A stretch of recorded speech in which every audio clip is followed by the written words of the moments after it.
áður við fyrir á stað, þá hérna í verkefni 5, þá erum við að vinna með BEM og eitt af því sem BEM leyfir okkur að gera að losa okkur við vandræðin sem geta verið að velja að skrifa selektora eins og þau lenti í. Eins og ég gerði viljandi þannig í verkefni þar sem við þurftum að vera að skrifa rosalega svona contrived selektora til þess að ná að velja eitthvað. En BEM fer með okkur alveg í hináttina. Að þið þurfið ekki að skrifa í raun nestaða selektora af því að BEM hefur þá reglu að þú skýrir hlutina þína, komponentina þína með einstöku nafni eins og hérna heading og þegar þú ert að vinna með eitthvað undir heading þá það alltaf underscore nafnið á undir elementinu.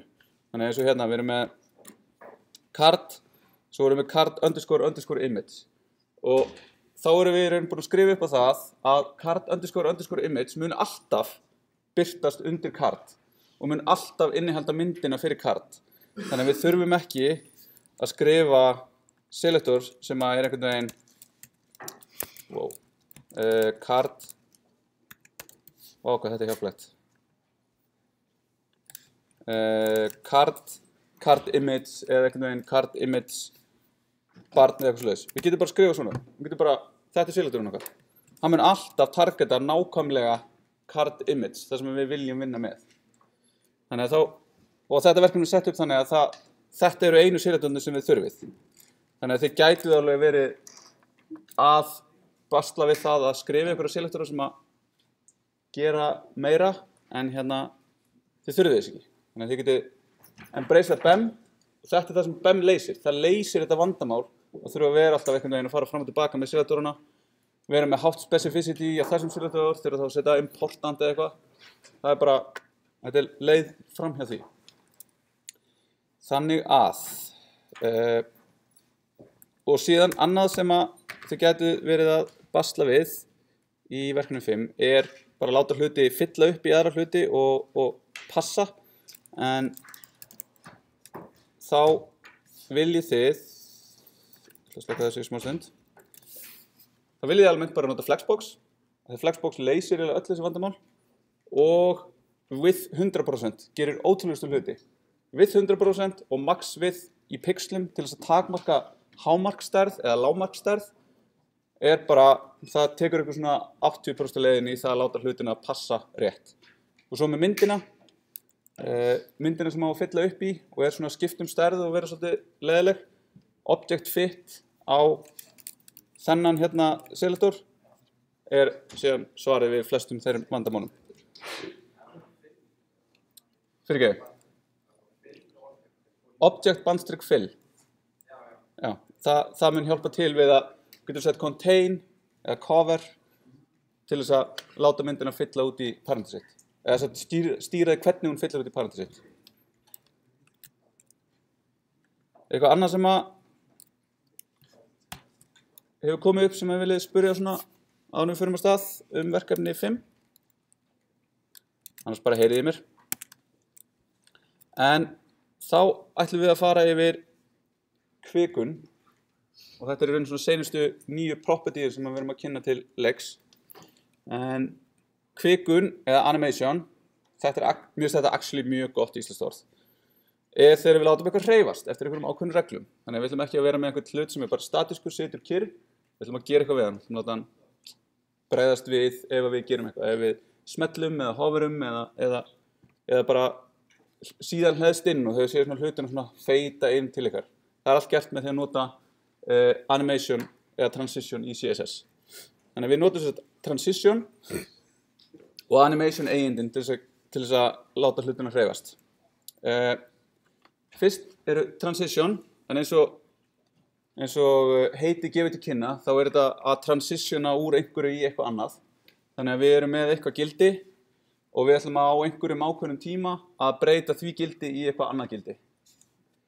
Og vafrinn eða tækið sem að birti fyrir okkur mun sjá það að brúa frá upphafsgildinu yfir í endagildið. Og við skilgreinum sem sagt fyrir þetta hvaða eigindi á að breytast. Ætlum við að fara að breyta litnum á background, ætlum við að breyta stærðinni á letrinu, ætlum við að breyta width á boxin okkar eða eitthvað svoleiðis. Og ákveð löngum tíma viljum við að gerist og með hvaða hröðun. Þannig að við segjum hvernig á þetta, og með þessum þremur hlutum getum við stýrt því og gert margar mismunandi transitionir fyrir svipaða hluti.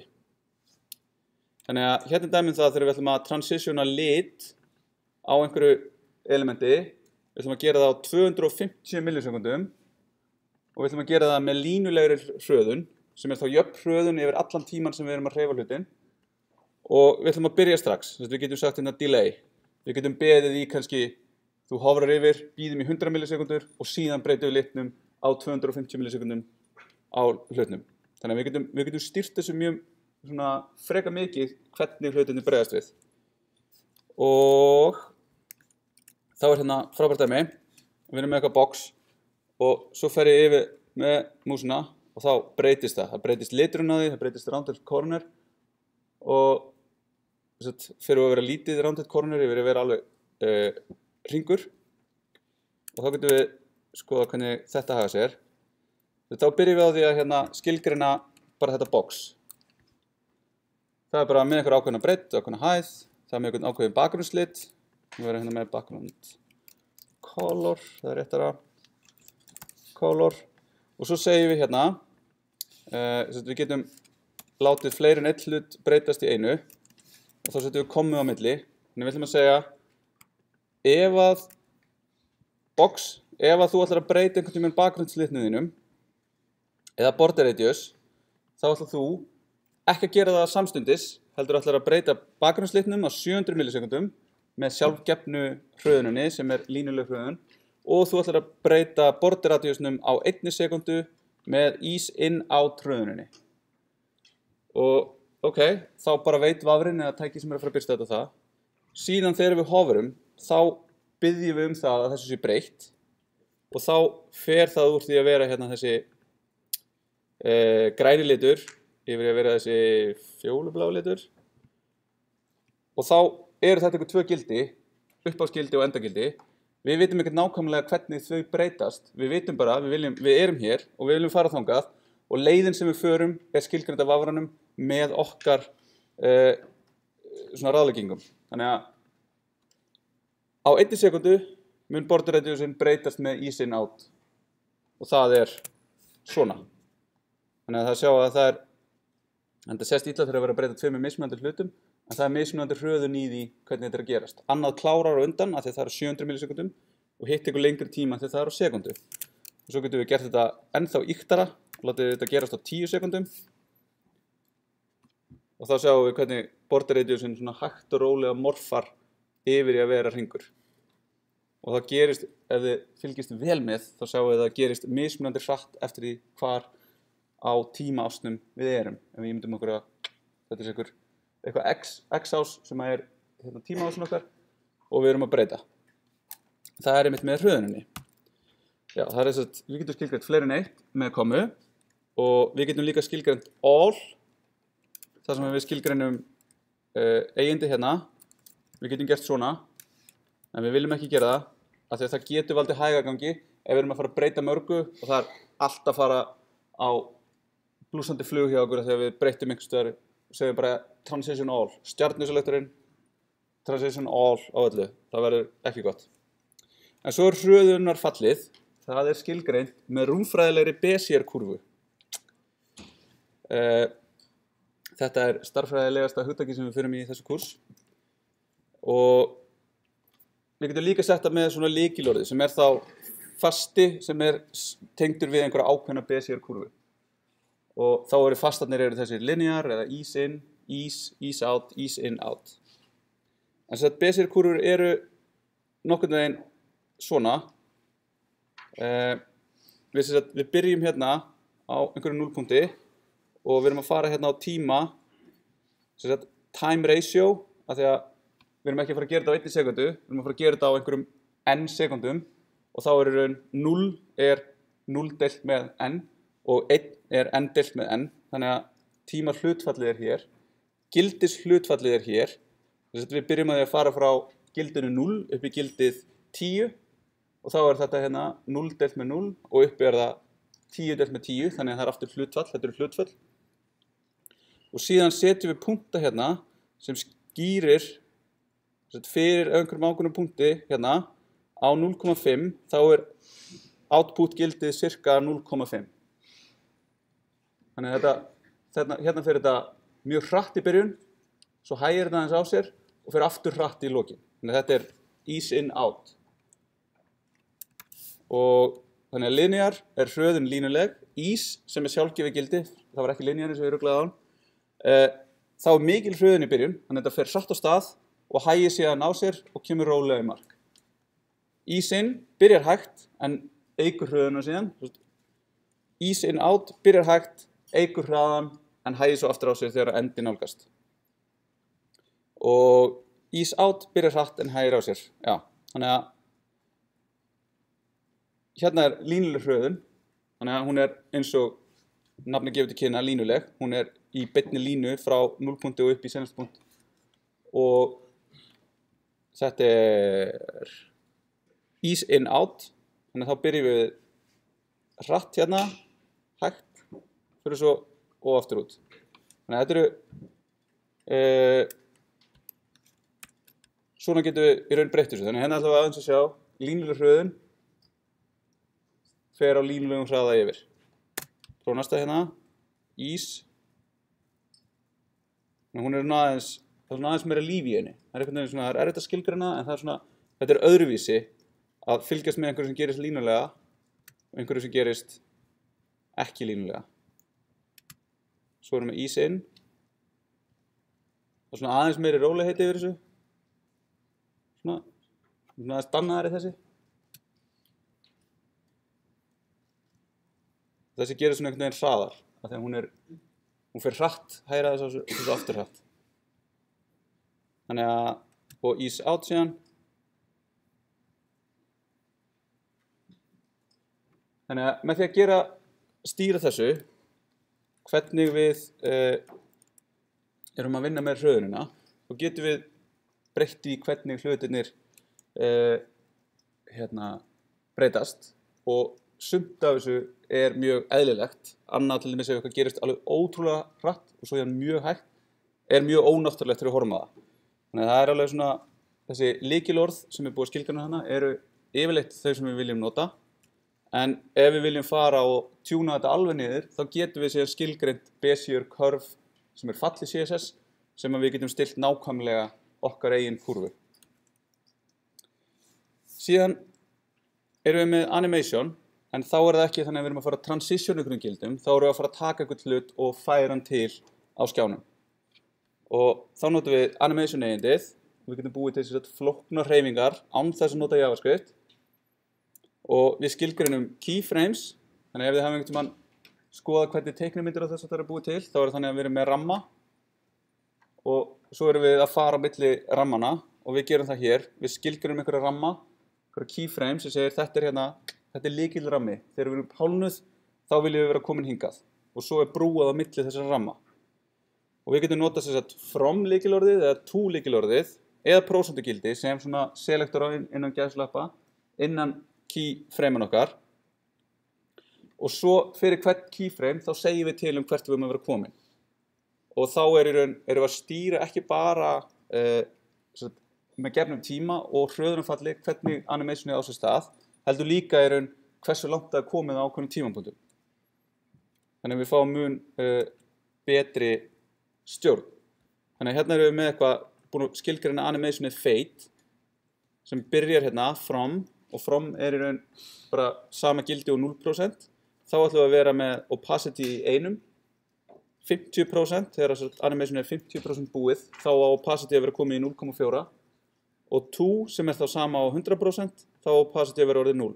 Þannig að þetta animation mun láta einhvern hlut fade út. Og við stýrum þetta animation yfirleitt með þessu shorthand eða viðeigandi gildum, sem þá til dæmis animation duration, animation _name, animation _timing. En með shorthandinu þá getum við hérna skilgreint á 3 sekúndum á að nota fade animationið með ease in hröðuninni á einhverju ákveðnu elementi sem tekur þá þessa hérna skilgreiningu. Við tökum hérna dæmi sem bilað. Hérna. Hérna er eitthvað mjög skemmtilegt. Einhver texti sem hoppar skjáinn og er eitthvað að leika sér. Þetta er skemmtilegt. Og ef við skoðum hvernig þetta er gert, þá er hérna bara eitthvað H1 og svo skilgrunni fyrir H1. H1 ætlar að taka foo animationið og klára það á 5 sekúndum og keyra það sem sagt endalaust. Við getum látið að keyra bara einu sinni, eða 2 eða 3 eða endalaust. Og við ætlum að byrja eftir 1 sekúndu. Þannig að við hlöðum síðan inn, það er kjurt í 1 sekúndu og svo fer það á stað. Og hérna erum við bara eitthvað að breyta margin. Þannig að ef við skoðum hvernig þetta element er að hreyfa sig, þá sjáum við að það er hérna að vera að breyta margininu á meðan animationið er í gangi. Þannig að þá er vafrinn að reikna út hvernig marginið var í byrjun, hvernig marginið er á þeim punktu það er og er síðan að brúa fyrir. Þannig að vafrinn er að gera alla vinnuna fyrir okkur. Svo getum við gert hérna eitthvað opacity 1 í byrjun en síðan viljum við, þegar við erum hálfnuð, viljum við koma inn í 0,2 og í lokin viljum við vera komin í 0,9. Þannig að þá erum við að feita það hérna út og aftur inn og aftur út. Þannig að það er, við erum bara eins og með CSS, við erum bara að segja, við viljum að þetta sé svona þessum tímapunkti og síðan sér vafrinn að gera erfiðu hlutan fyrir okkur. Alveg svona þegar við segjum, vertu svona stórt box og flættu einhvern veginn svona hins einn, CSS skilgreinir constraintan okkar en vafrinn leysir úr þeim eins vel og hann getur. Síðan þegar við förum að gera svona animationir, þá er það oft á tíðum mun skemmtilegri en eitthvað svona kjánaleg dæmi. Tökum dæmi það eftir. Þetta hérna var eitthvað annað. Hvað gerist hér? Hérna, já ok, fyrir fyrst yfir hérna transform. Áður við skoðum síðan flóknari dæmi animationir. En transform er eitthvað sem við notum mikið þegar við erum að gera svona animationir. En þá erum við að gera breytingar á tvívíðu og þrívíðu rúmi hlutana. Þannig að við erum með einhvern hlut og hann liggur á skjánum í tvívíðu rúmi en síðan munum við höfum hérna seta á slíka í CSS og með transform getum við breytt því, við getum tekt hann og togað hann og skjúað hann svona, breytt hann hérna og skalað hann upp og niður. Alla ef þið eru að taka línulega algebru eða taka línulega algebru þá er línulega algebra undirstaðan í öllu svona animation dóti. Þannig að ég fattaði það 2 árum eftir ég var línulega algebru sem ég var hundleiðileg en kom síðan að því að ef ég hefði vitað það þá hefði línulega algebra verið geðveikt skemmtileg. Þannig að línulega algebra, mjög mikilvægt. Og þetta eru svo föll sem eru skilgreind í því. Þannig að þið getið hugsað þetta eru fylki sem við erum að margfalda með fylkinu sem er hérna, hluturinn okkur í byrjun. Með eitthvað svona einingafylki, eitthvað. Ég fylgist ekki voðalega vel með línulega algebru. En þegar við notum þessa transform, þá tekur vafrinn, eða flestir vafrar, flest tæki taka það sem við erum að breyta.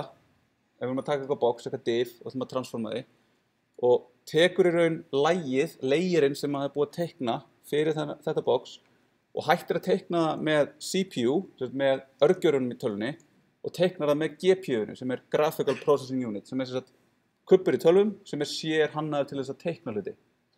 Og hann er verandi sér hannaður til þess að teikna hluti, er hann margfalt fljótari og betri í því að teikna hluti en CPU-ið, þar sem að verið að reikna út gildi og svo verið að teikna allt nákvæmlega aftur. Með GPU-inu þá erum við bara með þetta og svo er þessu bara teiknað og það bara tekur, ég veit ekki hvað er, 2 order of magnitude skemmri tíma að gera þetta en það er alveg miklu betra. Og með því að nota þetta í animation, þá fáum við animation sem eru svona miklu meira smooth. Þau eru svona alveg silkimjúk ef við gerum þetta rétt. Versus það ef við færum að animata position, position absolute og segja left á breytast úr 0 upp í 100 pixla. Það tekur alveg, það mun erfiðara fyrir vafran að teikna það. Og hérna er dæmi það sem við getum gert. Þess að translate y færir hlutin upp 100 pixla á y-ásnum, upp á síðunni. Rotate 90 gráður, þannig við tökum hlutin og við snúum honum 90 gráður. Scale 1,2, við tökum hlutin stækkum hann 20% upp í 120% upprunalegu stærðans og margt fleira. Þannig að það hægt að gera þetta og svo að gera þetta líka fyrir á í þrívídd með því að gera Translate 3D, Rotate 3D og svo framvegis. Þannig að hérna eitthvað box sem ég búinn að taka og slökkum þessu og það hérna og hér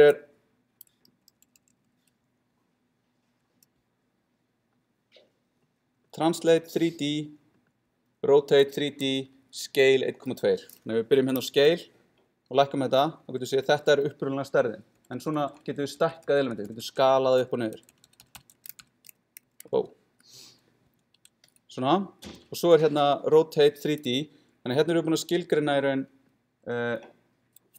coordinate, 1 á x-ás, 2 á y-ás, -1 á z-ás og þetta svo punkturinn sem við erum að snúa boxinu Þannig að ef við gerum hérna þá sjáum við að það að snúast í þrívíðu rúmi en það alltaf teiknað bara í tvívíðu og þá sjáum við svona að þetta fer einhvern skrítin ásana en ef við breytum hérna bara yfir í að fara 0-punktinn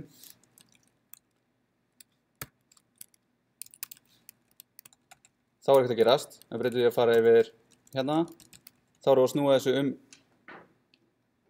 hérna uppslunarásinn og ef við breytum þessu síðan í 1, svona, þá erum við að snúa þessu x-ásinn þannig að þá fer þetta svona þannig að hann erum við að snúa og svo hérna erum við að færa það til þannig að við færum það bara aftur á 0 punkt þannig að hérna erum við að færa það til á z-ás en það ekkert að gerast á z-ás núna þegar við erum búin að fjarlæga hérna það þannig að hérna erum við búin að færa það boxið sem að upprunalega var hér þannig að þetta upprunalega boxið áður en við förum að gera nokkuð við það þá það svona og þá passar það við hérna width 300, height 200, padding top 100, margin 200, 200 það staðsetur boxið hér síðan óháð þessum stærðum þá notum við transform til þess að breyta því og gera eitthvað áhugavert við það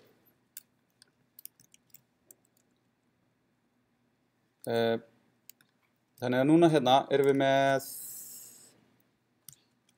eitthvað sem hérna eitthvað box og við ætlum að segja að þetta sé eitthvað svona kort og það með bakhlið og framhlið þannig að þegar við erum hérna og hofrum yfir þá sjáum við bakhliðina og bakhliðin í raun skilgreind bara sem eitthvað annað element þannig að þetta svona tiltölulega einfalt dæmi eða einfalt að framkvæma en mjög svona skemmtilegur fítus þannig að það sem við erum að gera hérna að við erum að bara byrja því að skilgreina fyrir eitthvað div þá það bara svona það hérna inn í því flex og center það svona breitt og svona hátt svo erum við með hennan front þannig að við skoðum hérna það er svo container og svo card front face, back face, center þannig að front faceið light blue, back faceið red perspective þetta ætti ekki að þurfa en þetta breytir í raun hvar við erum með myndavélina hversu langt frá við erum og þetta þarf að vera í stærð ég held að breyti ekki rauninu þannig að þetta eitthvað gamall óþarfi hérna en svo erum við með kortið sem þá þessi hérna element en það sem við ætlum að gera við þau hérna ætlum við að láta fylla út í þetta í raun, getum gert þetta eins með position absolute left 0 right 0 top 0 bottom 0 og við ætlum að segja preserve 3D þannig að þau stakkast í þrívídd þannig að þau leggjast ofan á hvort annað í þrívídd þau hérna já, ég held að sé betra bara ef við tökum þetta út þá þau í raun að stakkast þau ekki núna þannig að þau ekki í raun ofan á hvort öðru í þrívíðu rúmi heldur við bara með annað korti og við erum að flippa því en hitt kortið bara eitthvað annar staðar þannig svona og svo ætlum við að segja transition þegar transform breytt þá að breyta transform á 200 millisekundum eða 0,2 sekundum með línulegri hröðun fyrir eitthvað transformgildi. Það eitthvað transformgildi hér, en þá hann ferða bara úr upphafsgildinu yfir í gildið sem við setjum. Og það hér. Þegar við hoverum, þá ætlum við að láta card undir container. Så þegar við hoverum yfir container, þá gerum við card að við rotatum þeim 180 gráður uppslunás. Og þetta á við bæði kortin. Þannig við erum með 2 kort. Annað byrjar í raun öfugt og hitt byrjar fram. Og svo þegar við hoverum yfir, þá snúast við bæði 180 gráður. Þannig þá sjáum við hitt kortið og öfugt. Og þá það hérna að back byrjar í 180 gráður. Þannig að við byrjum að snúa því. Þannig að það snúið, það stakkað undir hinu og svo snýst það þegar við hoverum yfir. Síðan hérna back face visibility á face sem þýðir að við viljum ekki sýna í raun bakgrunnin á kortinu. Ef við erum búin að snúa því í fullan hring á setás, þannig að við sjáum aftan á kortið, þá viljum við ekki að það teikni í gegn. Eins og við sáum hann áðan, ef við tókum stakkingið af, sem var hérna, þá sjáum við hérna í raun kortinu snúið. Við sjáum í raun framhlið speglað. En svona hagar þessu hérna, en ef við tökum hérna backface visibility af, þá sjáum við það á meðan það líka að flökta yfir og þá verður þetta mjög furðulegt. Þannig að við viljum í raun bara sýna framhliðina á kortinu þegar það að hérna, þegar það að breytast, þegar það að vera transformaði. Þannig að þetta eru 20 línur CSS sem að gera svona tiltölulega flókin hlut og maður getur alveg skilja þetta, maður fiktar aðeins í þessu og þetta alveg þrælsniðugt og þetta gera mjög skemmtilega hluti með þessu. Eins og hérna eitthvað svona pulse, eitthvað svona sem að við skilgrunum, bara eitthvað svona sem gæti verið yfir eitthvað svona, þið viljið draga athygli að einhverju, þá getur látið það svona púlsa hægt og rólega. Þið getur látið að gerast á mjög hægt, þannig að það sé ekki hérna svona pirrandi, en það dregur auga hægt og rólega að einhverju ákveðnu. Og þetta aftur ekkert svakalega flókið. Þannig að við erum bara með hérna body display flex til þess að draga hann aðeins út. Svo erum við með animation sem pulsate, sem hérna skilgreinda neðan. Við ætlum að gera það á 2 sekundum, þannig að við gætum ef við ætlum að vera ennþá meira svona, láta þetta vera minna effektivert, þá getum við látið taka lengri tíma. Þannig að feitar það út. Og það sem sagt á að keyra endalaust, þannig að það hættir ekki að púlsa. Síðan skilgreinum við í raun bara hlutin sem á að vera, sem á að púlsa og hann lítur svona út í byrjun, bara box sem bara með rounded corners alveg hringinn. Við getum stilt hversu þykk borderinn að vera og svona. Og síðan notum við hérna, búum við til þessa animation sem gerir þetta allt í 5 línum af CSS. Svo við skölum upp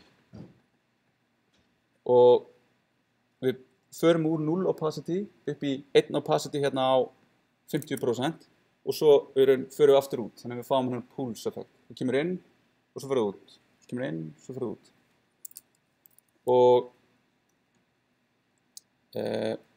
þá getum við segja hvað gerist hérna ef við breytum þessu yfir í linear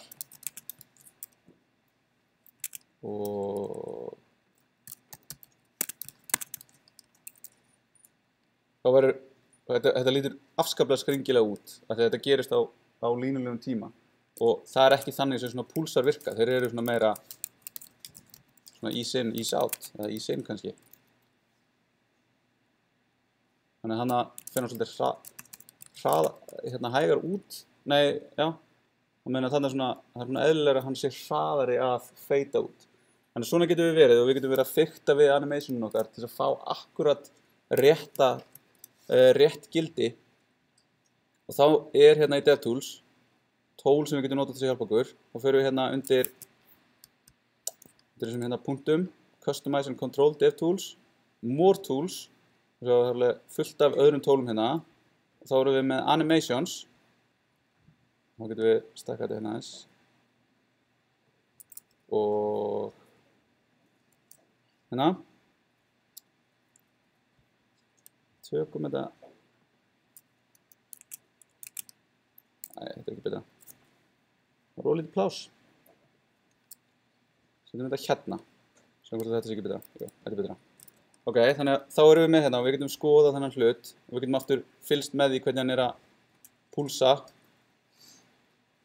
Þannig að hérna reiknast út og inn. Og svo getum við farið og skoðað hérna hvernig actual animationi, ég get ekki stakkað þetta líka, virkar. Þannig að þá getum við hægt á því hérna, við getum sett á 10% hraða og við getum skoðað í raun.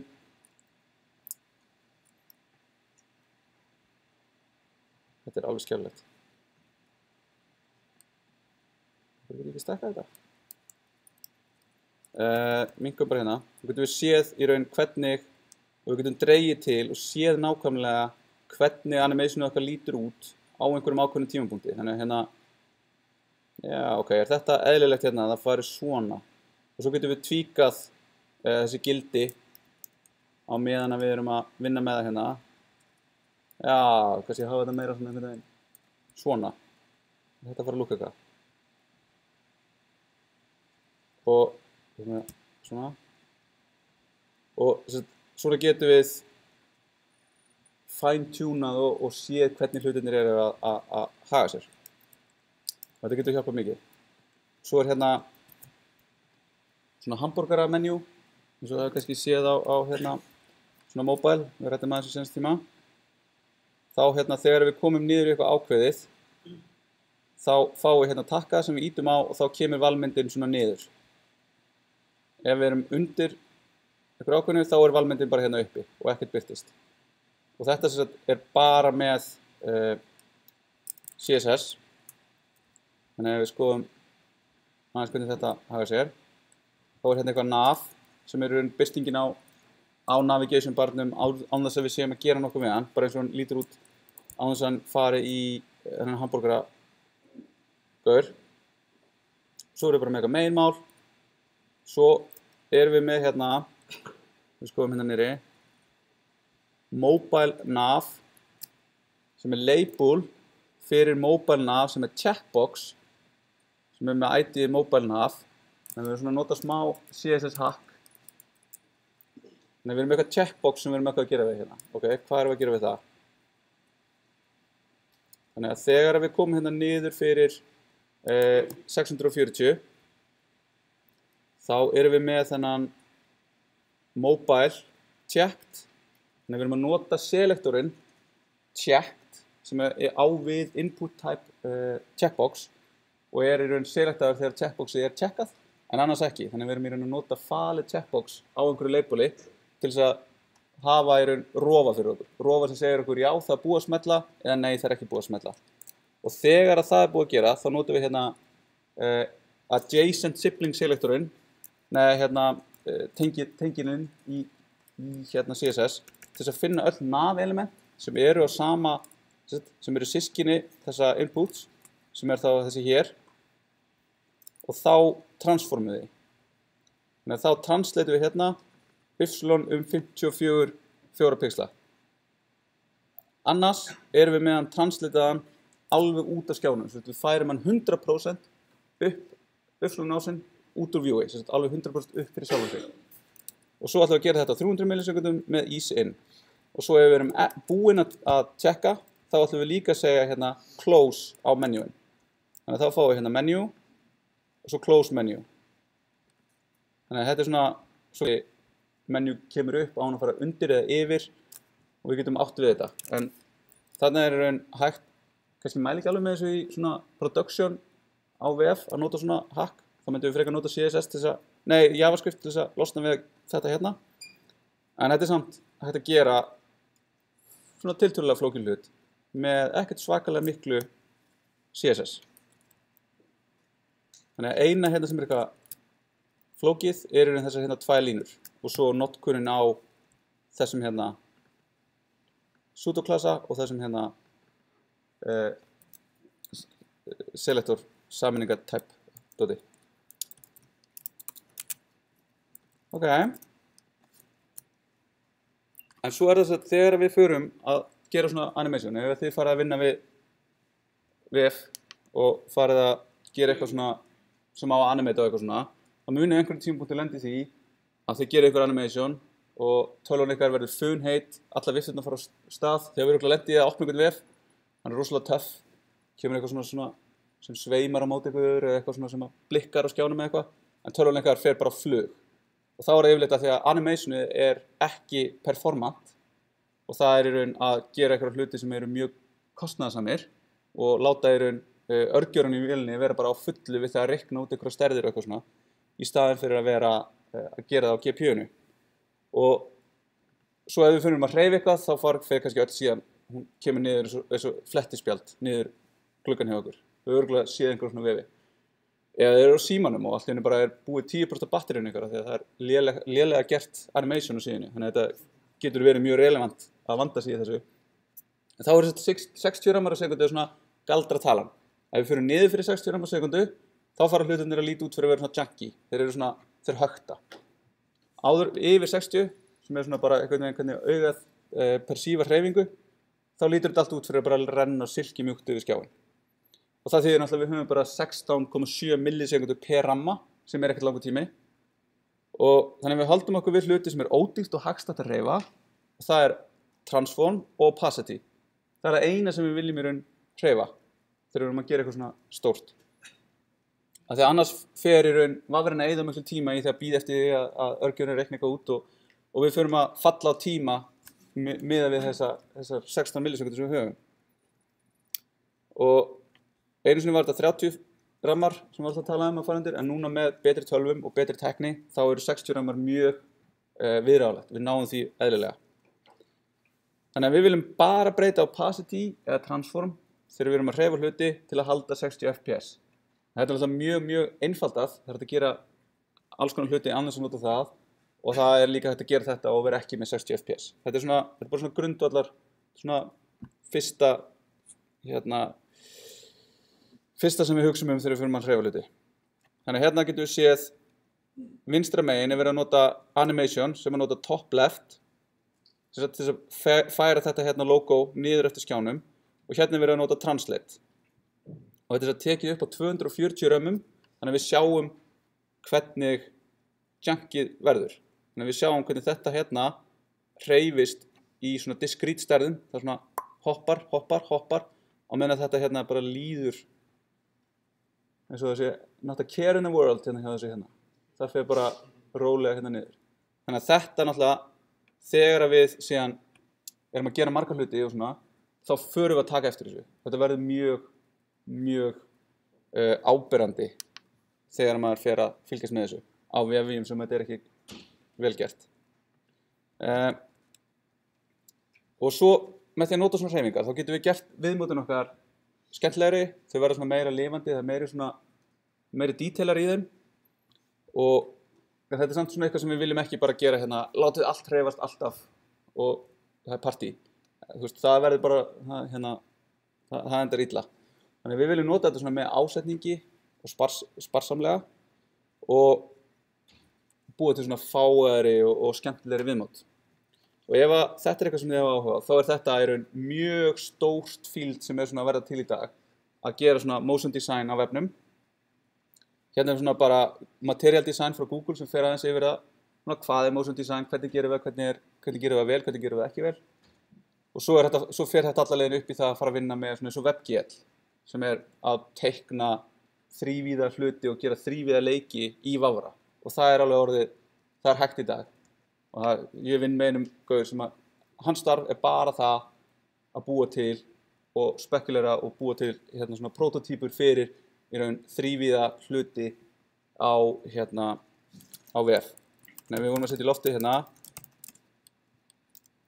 VF sem að notar hérna, þannig að þessi kúla hérna í bakgrunninum og allir þessir punktar eru teiknaðir með WebGL og í raun hreyfast í þrívíðu rúmi og svo verður að nota transformation til þess að láta vefinn vera svona eins og það sé á einhverju svona röppubandi og hérna er verið að nota transitionir og þetta hérna er að nota transitionir en með JavaScript af því þetta er svona, það er erfitt að gera þetta ekki performant, eða það er auðvelt að gera þetta þannig að þetta drepur vafran og svo fer þetta hérna niður og þú veist, þetta er svona mjög subtle, en tölvan mín er aðeins farin að reyna á sig núna, viftan er farin að fara aðeins hraðar eftir að ég keyri, af því að WebGL er ekkert alveg eitthvað svona sem við gerum bara svona, þetta er svona hægt fyrir svona einsblöðungsvefsvæði. En já, þannig að þetta voru hreyfingar í CSS. Tökum núna svona 10 mínútna pásu.